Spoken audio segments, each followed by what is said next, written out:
Jed, ano yung detalye nitong pondong na ibalik sa DepEd mula sa mga eskwelahan na sangkot doon sa anomalya sa Senior High School Voucher Program?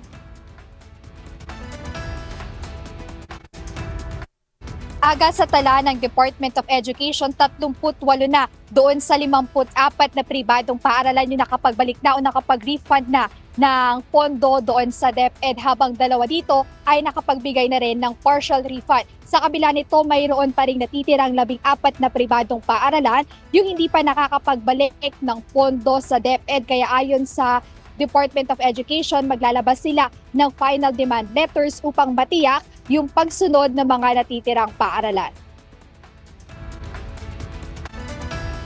Bilang bahagi ng patuloy na pagsusumikap na ayusin ang implementasyon ng Senior High School Voucher Program, humihingi ngayon ang Department of Education o DepEd ng refund mula sa 54 na pribadong paaralan na nadiskubring umano'y may mga irregularidad sa kanilang mga claims para sa school years 2021 hanggang 2022 at 2022 at 2023. Ayon sa DepEd, umabot na sa halos 65 milyon ang naibalik na pondo sa kanila ng ilang private school na sangkot sa umano'y irregularidad sa SHS Voucher Program. Bagamat malaking halaga na ito, patuloy pa rin ang investigasyon ng kagawaran kaugnay rito. Sa isang pahayag, sinabi ng ahensya na para sa school year 2023 hanggang 2024, patuloy ang isinasagawang investigasyon sa 12 pang paaralan na posibleng may paglabag.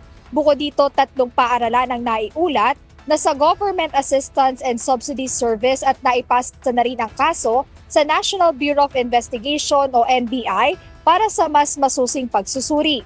Ayon kay Education Secretary Sani Angara, nagsasagawa na ng mga hakbang ang DepEd katuwang ang Private Education Assistance Committee upang maiwasan ang ganitong mga irregularidad sa hinaharap. Kabilang sa mga ito ang masusing cross-referencing at verification ng mga impormasyon, pati na rin ang 100% system audit at random field visit sa mga paaralang kalahok sa SHS Voucher Program.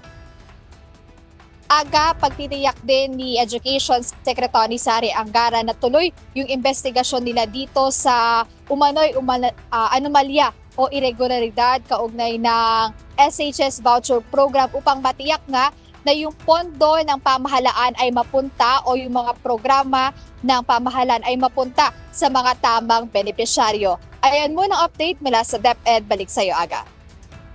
Maraming salamat, Jed Neresina.